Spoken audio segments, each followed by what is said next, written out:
अस्सलाम वालेकुम दोस्तों, welcome back to our channel find Urdu. Slot गेसर।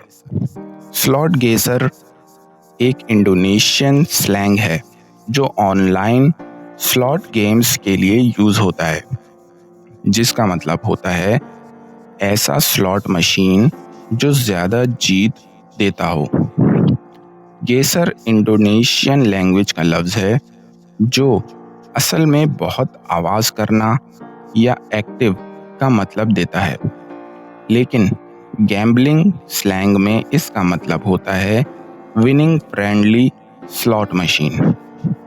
He found a slot गेसर that gave him several big wins in one night.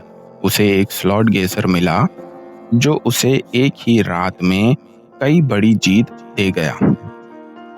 तो दोस्तों, slot गेसर का मतलब है ऐसी स्लॉट मशीन जो ज़्यादा फ्रीक्वेंटली विनिंग्स देती है, और ये गैम्बलिंग स्लैंग है मोस्टली इंडोनेशियन ऑनलाइन कैसीनोज में। उम्मीद है अब आपको स्लॉट गेसर का मतलब समझ में आ गया होगा।